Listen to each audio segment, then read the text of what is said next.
Hello नमस्कार दोस्तों, स्वागत है आपका अपने यूट्यूब चैनल जैस एजुकेशन में। और फ्रेंड्स, आज हम अपना करने वाले हैं अध्याय 36 नए राज्यों का उदय। तो आइए दोस्तों मेरे साथ शुरू करते हैं। सबसे पहले क्या दे रखा है? बंगाल। इसमें दे रखे बंगाल के नवाब कौन कौन आए और कब कब आए, ये सारा दे रखा है। आप देख सकते हैं इसको।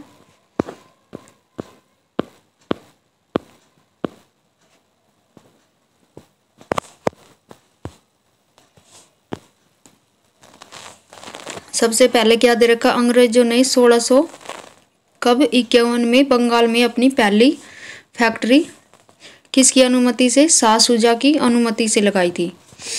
फिर उसी वर्ष राजवंश की एक महिला को डॉक्टर बोटन द्वारा चिकित्सा करने पर उसने अंग्रेजों को कितने 3000 रुपये वार्षिक कर के बदले में क्या दे दिया? बंगाल, बिहार और उड़ीसा में कर मुक्त व्यापार करने की अनुमति दे दी। फिर क्या हुआ आगे? 1698 में सूबेदार अजीम उस खान ने कंपनी को सुल्तानाती कलिकता एवं गोविंदपुरा की जमींदारी दे दी। फिर 1707 ईस्वी में मुगल सम्राट फर्रुखसियर ने 3000 रुपये वार्षिक कर के बदले में अंग्रेजों को व्यापारिक छूट प्रदान की थी। फिर कौन? मुर्शिद कुली खां 1713 से 1727 ईस्वी। मुर्शिद कुली खां को औरंगजेब ने बंगाल का क्या बना दिया? दीवान बनाया था। और 1717 में इसने बंगाल का क्या सूबेदार बना दिया इसको। फिर वास्तविक शासक वह कब से बना था? 1700 ईस्वी से ही वह बन चुका था, जब उसे दीवान बनाया गया था। फिर वह जल्दी एक स्वतंत्र शासक बन गया और उसने अपनी राजधानी मध्य बंगाल के मुर्शिदाबाद में स्थापित की। फिर मुर्शिद कुली खां को मुगल बादशाह को नियमित रूप से क्या राजस्व भेजता रहा मुर्शिद कुली खां, और उसके शासनकाल के दौरान कोई भी विद्रोह नहीं हुए। पहला विद्रोह सीताराम राय, 3 विद्रोह हुए थे। कौन कौन सा? पहला विद्रोह केवल कितने विद्रोह हुए? 3 विद्रोह हुए दोस्तों। सॉरी, मैंने बोल दिया था कि कोई नहीं हुए।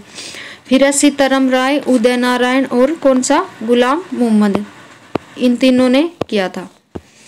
फिर उसके बाद सुजात खां ने विद्रोह किया और अंतिम विद्रोह नजात खां ने किया था। फिर मुर्शिद कुली खां ने नए भू राजस्व बंदोबस्त के जरिए जागीर भूमि के एक बड़े भाग को खालसा भूमि बना दिया तथा इजारा व्यवस्था आरंभ की। और क्या किया? मुर्शिद कुली खां ने गरीब खेतिहरों का कष्ट दूर करने के लिए उन्हें समय पर भू राजस्व देने में समर्थ बनाने के लिए क्या? तकावी ऋण दिए, मतलब पहले राशि प्रदान करना, पहले ऋण दिया। फिर मुर्शिद कुली खां एवं उत्तरवर्ती नवाबों ने हिंदू और मुसलमानों को रोजगार के समान अवसर दिए। फिर आता है कौन? शुजाउद्दीन 1727 से 1739 ईस्वी। यह कौन था? इसका मुर्शिद कुली खां का दामाद था। और 1733 में इसने बिहार का कार्यभार इसके अधीन हो गया और इसने अलीवर्दी खां को बिहार का क्या बना दिया? नायब सूबेदार बना दिया। फिर 1727 में मुर्शिद कुली खां की क्या हो गई? मृत्यु हो गई। और उसके बाद उसके दामाद सिजाउद्दीन ने बंगाल पर क्या कर लिया? बंगाल पर शासन किया 1739 ईस्वी तक। फिर कौन आता है? सरफराज खां 1739 से 40 ईस्वी। ये कौन थे? सिजाउद्दीन के स्थान पर उसका बेटा सरफराज खां बंगाल का नवाब बना। इसने आलम उद्दौला हैदर जंग की उपाधि धारण की थी और अलीवर्दी खां ने गिरिया नामक स्थल पर सरफराज खां की क्या कर दी? हत्या कर दी। उस समय दिल्ली का शासन कौन? मुगल बादशाह मोहम्मद शाह के अधीन था। किसके अधीन था? मोहम्मद शाह के अधीन। फिर आता अलीवर्दी खां 1740 से 1756 ईस्वी।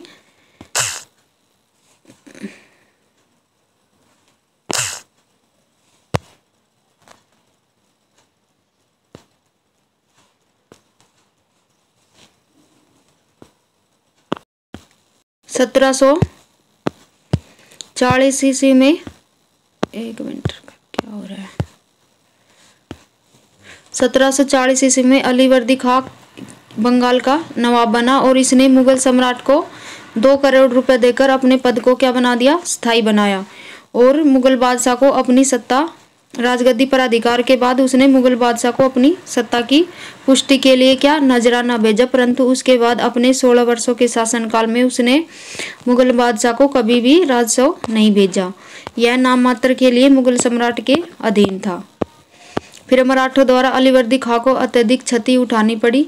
अंततः उसने मराठा सरदार किसको रघुजी से 1751 में क्या कर ली, संधि कर ली, और इस संधि के द्वारा उसने मराठों को उड़ीसा प्रांत और 12 लाख रुपए वार्षिक चौथ देने की बात स्वीकार कर ली। किसने? अलीवर्दी खां ने। फिर अलीवर्दी खां ने यूरोपीय लोगों की तुलना मधुमक्खी के छत्ते से की, जिसका अपने लाभ के लिए शहद के रूप में उपयोग किया जा सकता है। अलीवर्दी खां के कितनी पुत्रियां थी? 3 पुत्रियां थी, जिसमें एक का विवाह ढाका और दूसरी का विवाह पूर्णिया तथा तीसरी का पटना के शासकों के साथ हुआ। 1756 में अलीवर्दी खां की क्या हो गई? मृत्यु हो गई, और उसकी सबसे छोटी लड़की का पुत्र कौन? सिराजुद्दौला नवाब बना, इसे जिसे अलीवर्दी खां ने अपना क्या बनाया? उत्तराधिकारी बना दिया। फिर सिराजुद्दौला का शासनकाल कब से कब तक रहा? 1756 से 1757 ईस्वी तक 1 साल का रहा। फिर अलीवर्दी खां की मृत्यु के बाद उसका कौन दोहित्र मतलब पुत्री का पुत्र देवता जिसे बोलते हैं, सिराजुद्दौला उसका उत्तराधिकारी बना। राजगद्दी पर बैठने के समय उसके 3 प्रमुख शत्रु थे। इनमें पूर्णिया का नवाब शौकत जंग और उसकी मौसी घसीटी बेगम तथा अंग्रेज अधिकार शामिल थे। 1756 में सिराजुद्दौला ने पूर्णिया के शौकत जंग के दमन हेतु प्रस्थान किया और अक्टूबर 1756 में मनिहारी के युद्ध में उसे पराजित कर उसकी क्या कर दी? हत्या कर दी। फिर 1756 में यूरोप में सप्तवर्षीय युद्ध छिड़ जाने से अंग्रेजों व फ्रांसीसियों ने अपने अपने गोदामों को दुर्गीकृत करना प्रारंभ कर दिया। अंग्रेजों ने कलकत्ता और फ्रांसीसियों ने चंद्रनगर की किलेबंदी प्रारंभ की। नवाब के मना करने पर फ्रांसीसी क्या हो गए? मान गए, किंतु अंग्रेज नहीं माने। फिर क्या हुआ आगे? 4 जून 1756 को सिराजुद्दौला ने कासिम बाजार पर क्या कर दिया? आक्रमण कर दिया और उस पर अधिकार कर लिया।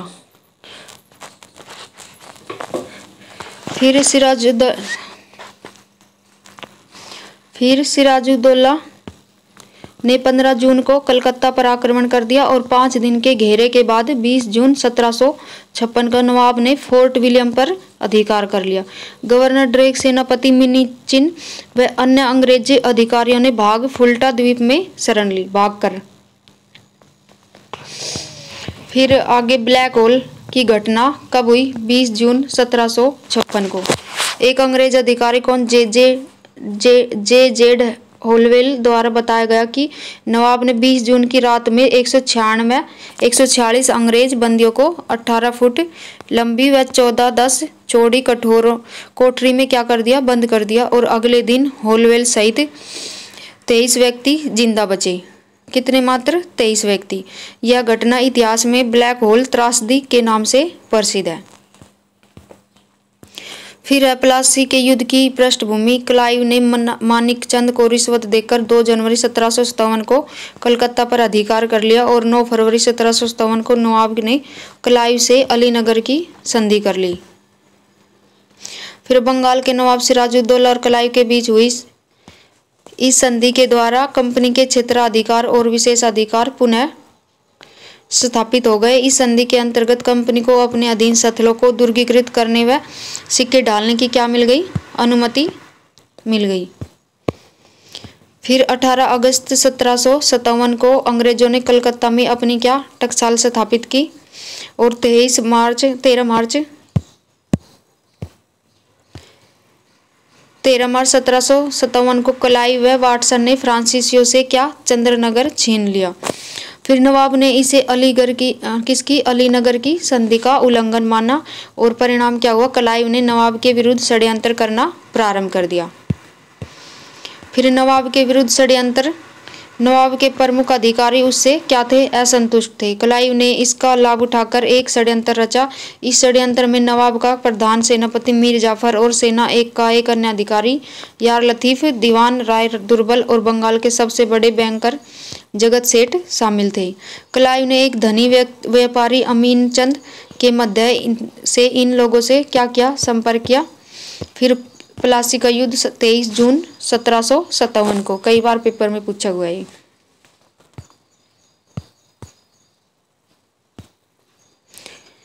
क्लाइव की सेना में कितने, ये वैसे दे रखे, इसको तो छोड़ दो।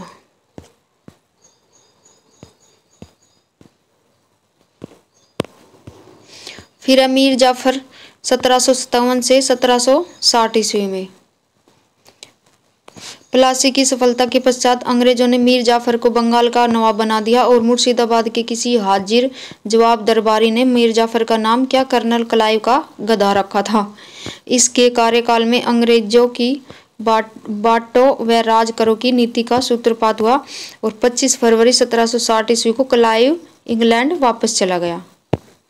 फिर मीर कासिम 1760 से 1763 ईस्वी।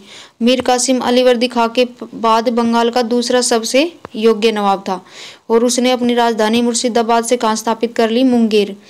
फिर क्योंकि मुर्शिदाबाद के षड्यंत्र तंत्रात्मक वातावरण से दूर रहना चाहता था वह। फिर कलकत्ता से दूर होने के कारण अंग्रेजी हस्तक्षेप से भी कम रहता। फिर मीर कासिम ने बिहार के उप सूबेदार राम नारायण जैसे क्लाइव का संरक्षण मिला था कंपनी से उसे सौंपने को कहा। वेनस्टार्ट ने राम नारायण को मीर कासिम को सौंप दिया। मीर कासिम ने उसका क्या कर दिया, वध कर दिया।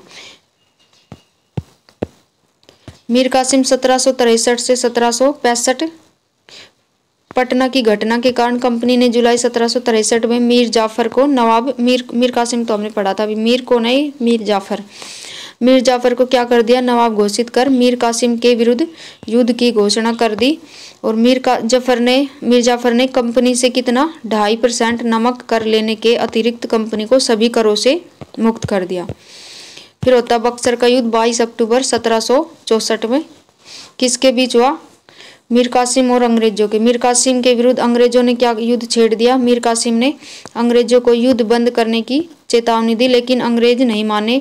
मीर कासिम अवध के नवाब सिजाउद्दौला के पास पहुंचा। उस समय वह मुगल सम्राट शाह आलम द्वितीय भी वहां कौन उपस्थित था, शाह आलम द्वितीय।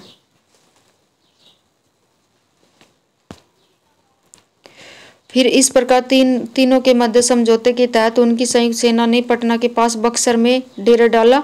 22 अक्टूबर 1764 को हेक्टर मुनरो के नेतृत्व में अंग्रेजी सेना ने इस संयुक्त सेना को पराजित कर दिया। मीर कासिम दिल्ली की ओर भाग गया और वहीं पर उसकी क्या हो गई, मृत्यु हो गई 1777 ईस्वी में। बक्सर के युद्ध में विजय के बाद ही भारत में वास्तविक रूप से ब्रिटिश प्रभुसत्ता स्थापित हुई। 1765 ईस्वी में मीर जाफर की मृत्यु हो गई। फिर नजमुद्दौला 1765 से 1766। मीर जाफर के कम आयु के पुत्र नजमुद्दौला को क्या बना दिया, नवाब बना दिया।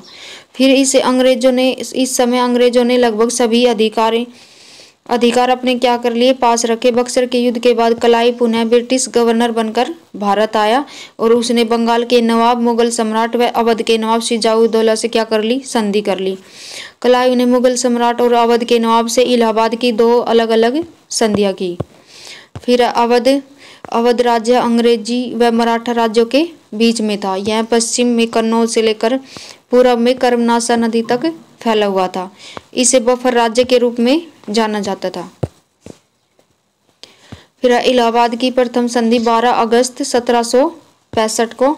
यह संधि मुगल सम्राट शाह आलम द्वितीय और अंग्रेजों के बीच हुई थी। फिर इस संधि पर शाह आलम द्वितीय, बंगाल के नवाब नजमुद्दौला एवं क्लाइव के किसने हस्ताक्षर किए, बंगाल के नवाब नजमुद्दौला ने एवं क्लाइव ने हस्ताक्षर किए। इस संधि की शर्तें क्या थी कि मुगल सम्राट शाह आलम द्वितीय ने 12 अगस्त के फरमान के जरिए बंगाल, बिहार, उड़ीसा की दीवानी कंपनी को दे दी। सम्राट के अवध के नवाब से कड़ा और इलाहाबाद के जिले लेकर दिए गए और मुगल सम्राट को 26 लाख रुपए प्रति वर्ष पेंशन के रूप में दिए जाने का निर्णय लिया गया। फिर इलाहाबाद की दूसरी संधि कब हुई, 16 अगस्त 1765 को। यह संधि अवध के नवाब शुजाउद्दौला और कलायू के बीच हुई। इस संधि की प्रमुख शर्तें निम्नलिखित थी। पहले क्या थी कि अवध को राज्य कड़ा और इलाहाबाद को छोड़कर नवाब को वापस मिल गया और कंपनी को 50 लाख रुपये और चुनार का दुर्ग अवध से प्राप्त हुए। अवध में कर मुक्त व्यापार करने की सुविधा कंपनी को प्राप्त हुई।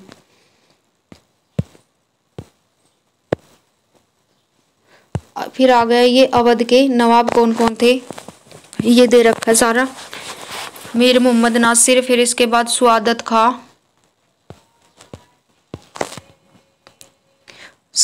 सफदरजंग, इसका फिर अलग अलग भाग।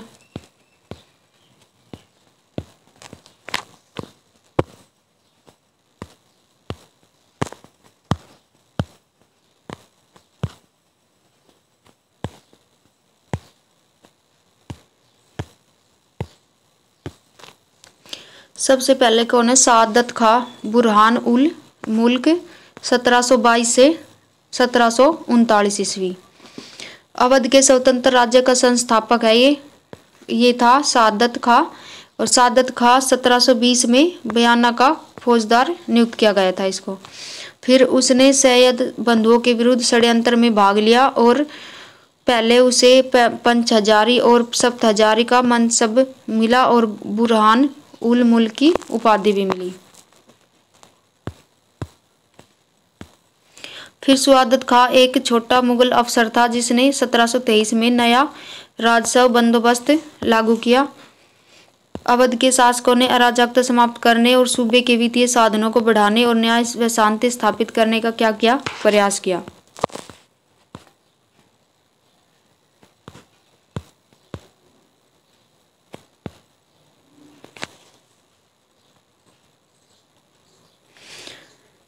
सुआदत खां ने नादिर शाह के आक्रमण के समय शाही मामलों में महत्वपूर्ण भूमिका निर्वाह किया था और वह अपने व सम्मान की रक्षा के लिए, अपने सम्मान व नाम की रक्षा के लिए 1739 में क्या कर ली, उसने आत्महत्या कर ली। फिर 1739 में अपनी मृत्यु के पहले सादत खां वस्तुतः स्वतंत्र शासक बन गया था। सफदरजंग ने 1754 में अपने मरने तक अवध और इलाहाबाद की जनता को किसी अशांति का सामना करने नहीं दिया। फिर कौन है, सफदरजंग अबुल मंसूर खां 1739 से 1754। अबुल मंसूर खां सफदरजंग सुआदत खां का कौन था, भतीजा व दामाद था।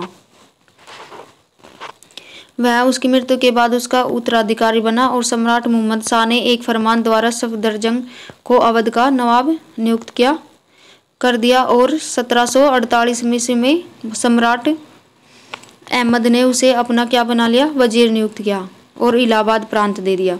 इसके कारण उसके उत्तराधिकारी नवाब वजीर कहलाने लगे। फिर 1748 में अहमद शाह अब्दाली और मुगलों के मध्य लड़े गए मणिपुर के युद्ध में मुगलों का साथ दिया और सम्राट अहमद शाह से वजीर का पद प्राप्त कर लिया। फिर 1753 में बादशाह ने उसे वजीर के पद से बर्खास्त कर दिया और शाही सेनाओं के साथ विफल संघर्ष के उपरांत वह अवध वापस चला गया, जहां 1754 में उसकी क्या हो गई, मृत्यु हो गई।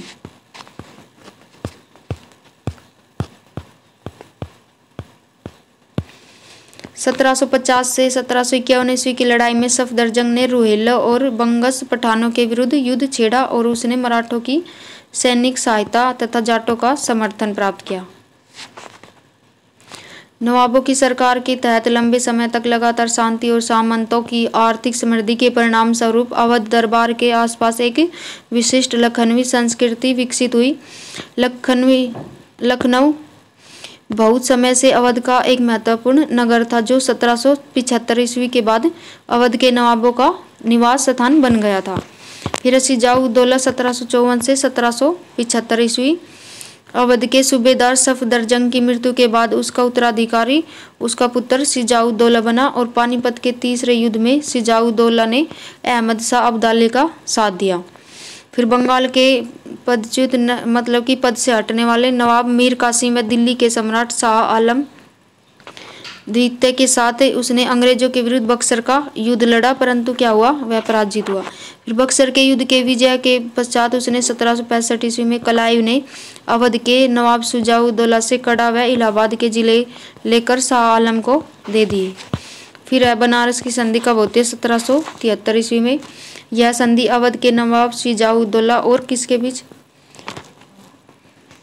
वारेन हेस्टिंग्स के बीच हुई थी। इस संधि के द्वारा इलाहाबाद व कड़ा के जिले के नवाब को 50 लाख रुपये में बेच दिए गए।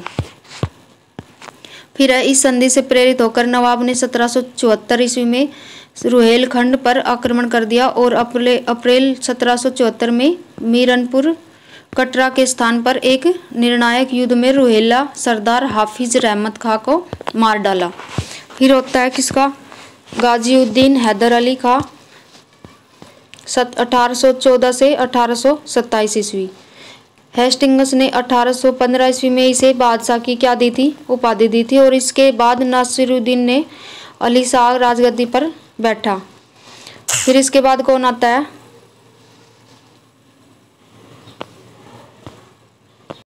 वाजिद अली शाह 1847 से 1856 ईस्वी। यह अवध का कौन था? अंतिम नवाब था। इसी के शासनकाल में लॉर्ड डलहौजी ने 1854 में आउटरम की रिपोर्ट के आधार पर कुशासन का आरोप लगाकर अवध को 1856 ईस्वी में अंग्रेजी साम्राज्य में मिला लिया। वाजिद अली शाह को नजरबंद कर कलकत्ता में रखा गया। फिर है हैदराबाद। हैदराबाद राज्य की स्थापना कब हुई? 1724 में चिनकिलिच खां ने की थी। किसने की थी? चिनकिलिच खां ने। फिर चिनकिलिच खां को निजाम उल मुल्क की भी पदवी दी गई थी और उसने दक्कन का उसे क्या बनाया गया था? दक्कन का सूबेदार बनाया गया था।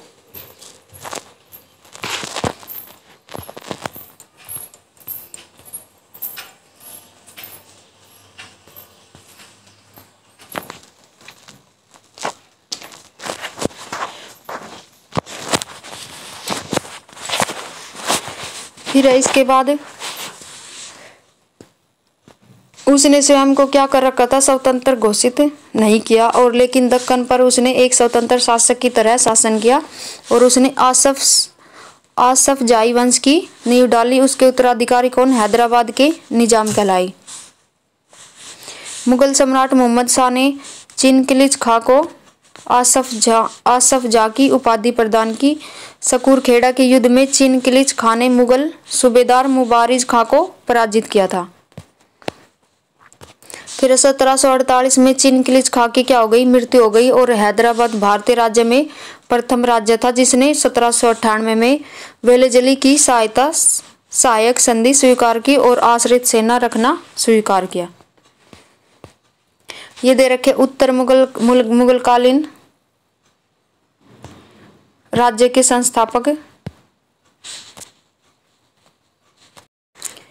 राज्य दे रखा है और क्या दे रखा है? समय कब से कब तक रहे और संस्थापक कौन कौन थे?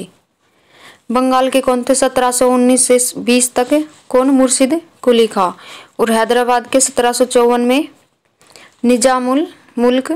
भरतपुर के 18वीं शताब्दी चूड़ामन बदन सिंह और कर्नाटक के 18वीं शताब्दी स्वादत उल्ला खां। अवध के 1722 से 24 सादत खां और जिसको बुरहान उल मुल्क भी कहते थे। और जयपुर के 18वीं सदी सवाई राजा जयसिंह और रुहेल व बंगसन के बंश पठान के 18वीं सदी मोहम्मद खां बंगस। फिर मैसूर 18वीं सदी हैदर अली।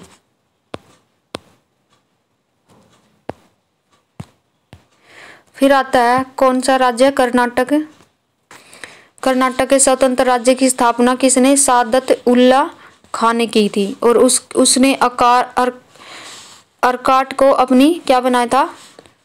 राजधानी घोषित किया था। कर्नाटक राज्य की शीघ्र ही अंग्रेज व फ्रांसीसियों ने भारत युद्धों के मैदान के रूप में प्रयुक्त किया। ईस्ट इंडिया कंपनी के गवर्नर जनरल लॉर्ड वेलेजली ने मैसूर के शासक किसको? टीपू सुल्तान के साथ एक षड्यंत्र करने का आरोप लगाते हुए कर्नाटक के नवाब मोहम्मद अली और उसके उत्तराधिकारी ओमुद्दुत उल उमेर से कर्नाटक की राजसत्ता बलपूर्वक अधिग्रहित कर ली, मतलब छीन ली। फिर कर्नाटक युद्ध होता है अंग्रेजों और किसके फ्रांसीसियों के मध्य। सबसे पहले कर्नाटक में संघर्ष आरंभ हुआ। कर्नाटक की राजधानी मद्रास पांडिचेरी के मध्य स्थित अर्काट शहर में थी।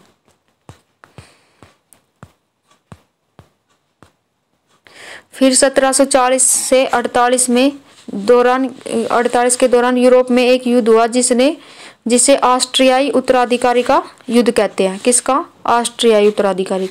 इस युद्ध में फ्रांसीसी और अंग्रेज परस्पर विरोधी गुटों में बटे हुए थे। जब कर्नाटक के नवाब ने देखा कि उसके प्रांत में फ्रांसीसियों की शक्ति बढ़ती जा रही है तो उसने उनके विरुद्ध एक सेना भेजी, परंतु कर्नाटक की सेना क्या हो गई? हार गई। और 1748 में यूरोप में एक शांति समझौता हुआ जिसके तहत फ्रांसीसियों ने अंग्रेज को मद्रास वापस कर दिया। फिर फ्रांसीसियों के विरुद्ध लड़ाई में कर्नाटक के नवाब की क्या हो गई? मृत्यु हो गई। और उसी दौरान निजाम की भी मृत्यु हो गई। उत्तराधिकारी के विवाद को क्या हुआ? फिर विवाद पैदा हो गया उसके सिंहासन को लेकर, जिसके कारण फ्रांसीसियों ने मुजफ्फर को क्या बना दिया? नवाब बना दिया। फिर कर्नाटक के लिए दोनों कंपनियों ने अलग अलग उम्मीदवारों को समर्थन दिया। फ्रांसीसियों ने किसको? चंदा साहब को कर्नाटक का नवाब बना दिया, जबकि अंग्रेज मुहम्मद अली को कर्नाटक का नवाब बनाना चाहते थे। फिर इस काम के लिए उन्होंने क्लाइव को 1751 ईस्वी में एक छोटी सेना सौंपकर अर्काट भेजा। इस युद्ध में फ्रांसीसियों की क्या हो गई? हार हो गई और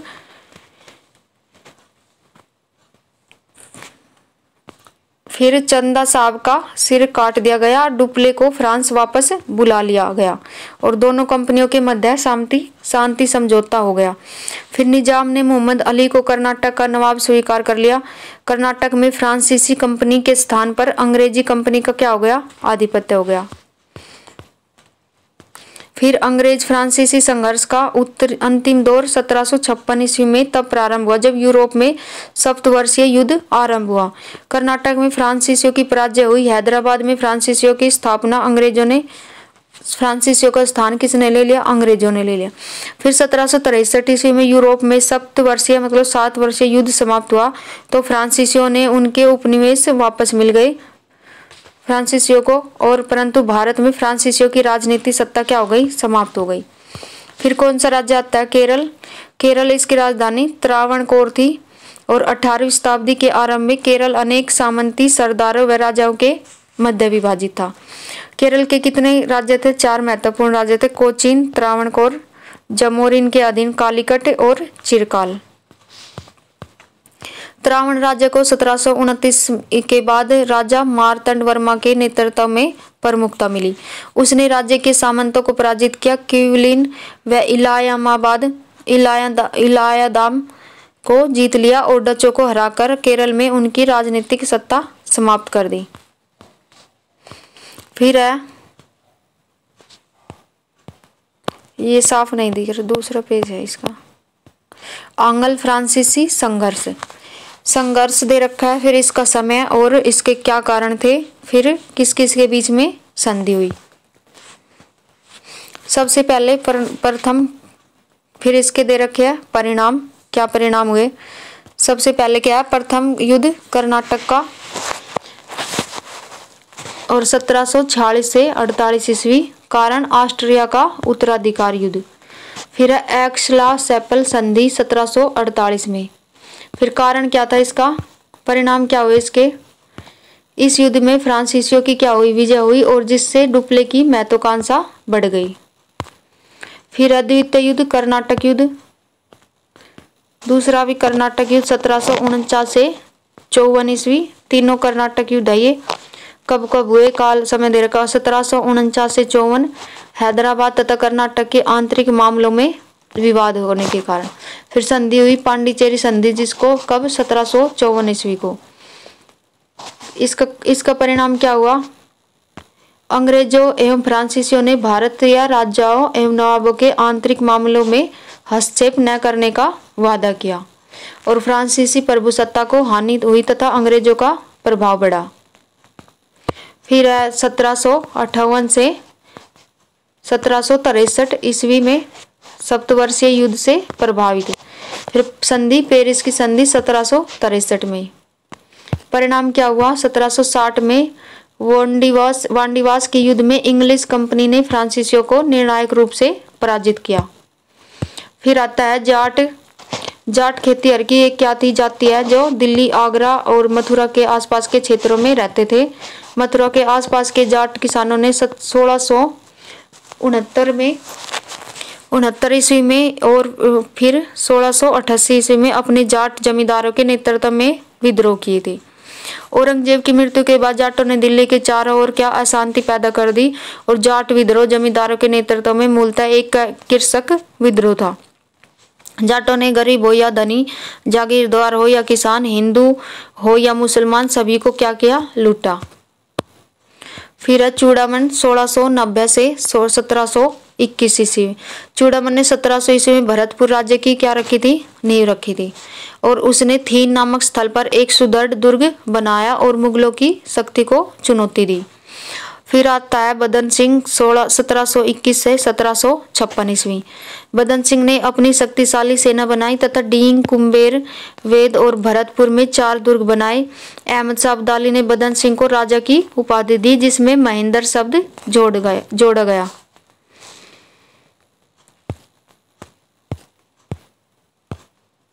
फिर है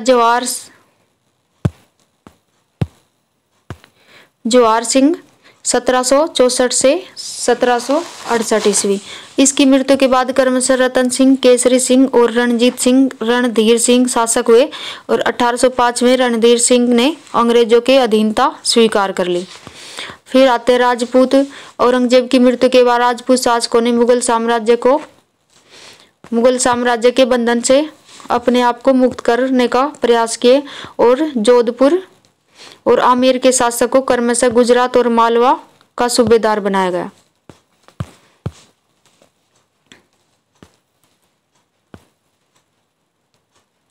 फिर है इस काल में सबसे श्रेष्ठ राजपूत शासक आमेर का सवाई कौन था? जयसिंह 1699 से 1743। फिर है सवाई जयसिंह की सबसे बड़ी विशेषता क्या थी? यह थी कि वह एक महान खगोल शास्त्री भी था और उसने खगोल के अध्ययन के लिए दिल्ली, जयपुर, वाराणसी, उज्जैन और मथुरा में वेधशालाएं स्थापित की। फिर है सवाई जयसिंह ने 1722 में जयपुर शहर की स्थापना की थी और आमेर के राजा जयसिंह को अपने शासनकाल में 2 अश्वमेध यज्ञ करवाने का श्रेय दिया जाता है। फिर है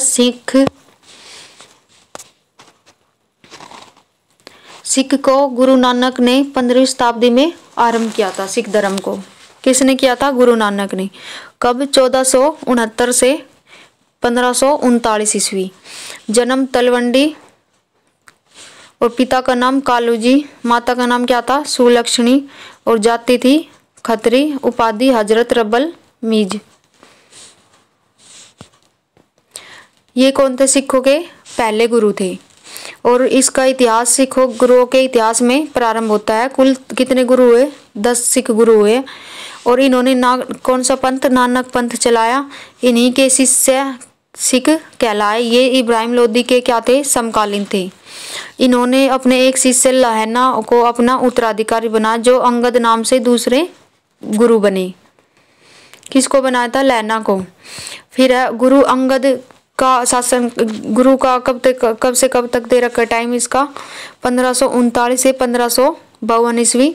अंगद गुरु नानक के पहले शिष्य व जाति से खत्री थे। इन्होंने खादुर से गुरु गद्दी बनाई तथा गुरु नानक द्वारा चलाई गई लंगर व्यवस्था को नियमित कर दिया। फिर गुरुमुखी लिपि का आविष्कार गुरु अंगद को माना जाता है। किसने किया था? गुरु अंगद ने।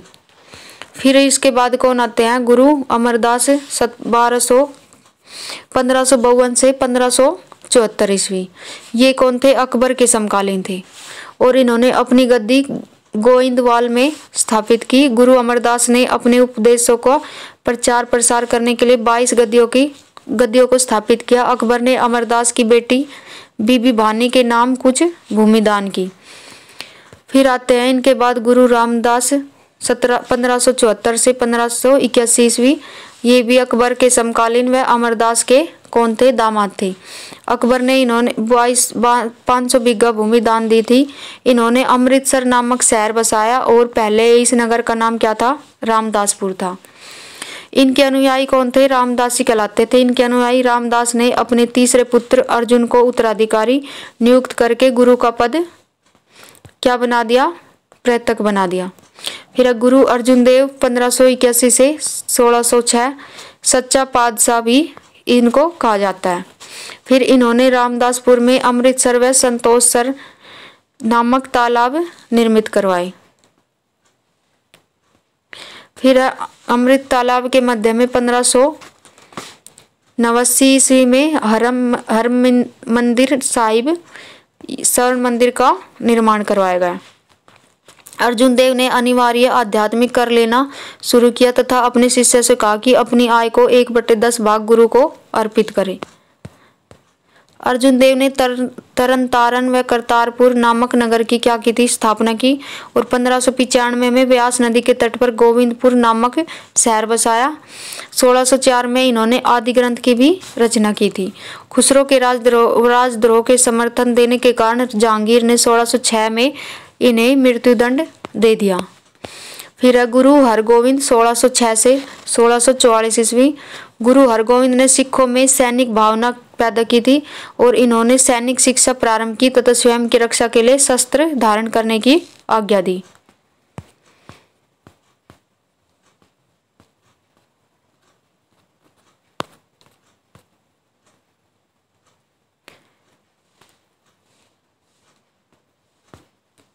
इस प्रकार क्या हुआ कि इन्होंने सिखों को लड़ाकू जाति के रूप में परिवर्तित करने का कार्य किया और इन्होंने अमृतसर नगर की किलेबंदी करवाई और 12 फुट ऊंचा अकाल तख्त का निर्माण करवाया यहाँ पे। फिर हरगोविंद ने अपने शिष्यों से धन के बदले घोड़े व शस्त्र प्राप्त किए। इन्होंने कश्मीर में कीरतपुर नामक नगर बसाया। 1644 में इनकी मृत्यु हो गई। फिर कौन आते? गुरु हर राय 1644 से 1661।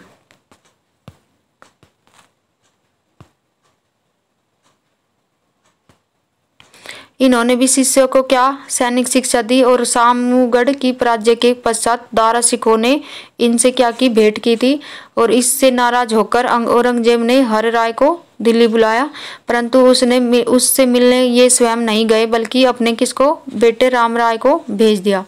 राम राय के कार्य से औरंगजेब क्या हो गया? प्रसन्न हो गया और लेकिन गुरु हर राय नाराज हो गए तथा अपना उत्तराधिकारी अपने 6 वर्षीय बेटे किसको? हरकिशन को बना दिया।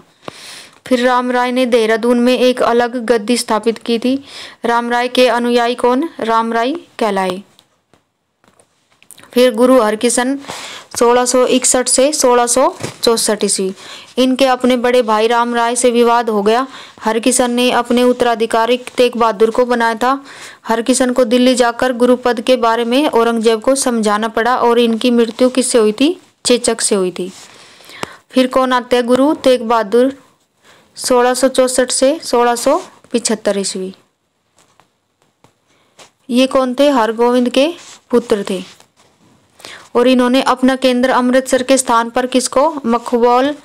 मखोवाल को बनाया था। 1675 में औरंगजेब ने तेग बहादुर को दिल्ली बुलवाया और इस्लाम धर्म स्वीकार करने को कहा। 5 दिन तक यातना देने के पश्चात इनकी क्या कर दी? हत्या कर दी औरंगजेब ने। फिर है गुरु गोविंद 1675 से 1708। ये कौन थे? गुरु के आखिरी गुरु थे। ये सिखों के 10वें गुरु थे। ये कौन थे? 10वें गुरु थे और इनका जन्म 1666 ईस्वी में पटना में हुआ था। इन्होंने मखवाल के पास आनंदपुर नगर की क्या की? स्थापना की और वहां पर अपनी गद्दी स्थापित की। गोविंद सिंह ने 80,000 की क्षमता वाली खालसा सेना तैयार की थी। गोविंद सिंह ने 1699 ईस्वी में खालसा पंथ की स्थापना की। उन्होंने इसी का अनुयायी से 5 वस्तुएं पंच ककार, केस, कंगा, कच्छा, कड़ा, कृपाण धारण करने को कहा था। गुरु गोविंद सिंह की 2 पत्नियां जीतू और सुंदरी से 4 पुत्र अजीत सिंह, जुझारू सिंह, जोरावर सिंह और फतेह सिंह का जन्म हुआ था। फिर है इनमें दो पुत्र फतेह सिंह और जोरावर सिंह को मुगल फौजदार वजीर खान ने दीवार में चिनवा दिया था। इन्होंने पोअंटा जो कि हिमाचल प्रदेश नामक स्थल की स्थापना की। पोअंटा में गोविंद सिंह ने सेनापति के रूप में हजारों सिख शिष्यों को सैनिक प्रशिक्षण दिया और सिखों को लड़ाकू सैनिक बना दिया। फिर गुरु गोविंद सिंह ने पोअंटा में कृष्णावतार नामक ग्रंथ की रचना की और इनकी आत्मकथा का नाम क्या था? विचित्र नाटक है। और इनकी अन्य पुस्तक का नाम क्या है? चरणदी दिवर है। इन्होंने आनंदगढ़ और केसगढ़, लोहगढ़, फतेहगढ़ आदि किलों का निर्माण 1688 से 1690 ईस्वी के बीच करवाया। और नांदेड़ महाराष्ट्र में है, जो कि जाते समय पठान वजीर खान के सहयोगियों जमशेद खान और वासिल बेग ने गोविंद की क्या कर दी? गुरु गोविंद की हत्या कर दी। किसने की? जमशेद खां और वासिल बेग ने। तो फ्रेंड्स, ये हमारा बहुत लंबा चैप्टर हो जाएगा। आज के लिए इतना ही, कल करेंगे हम आगे शुरू। आगे हमारा आएगा पंजाब। तो धन्यवाद दोस्तों आज के लिए।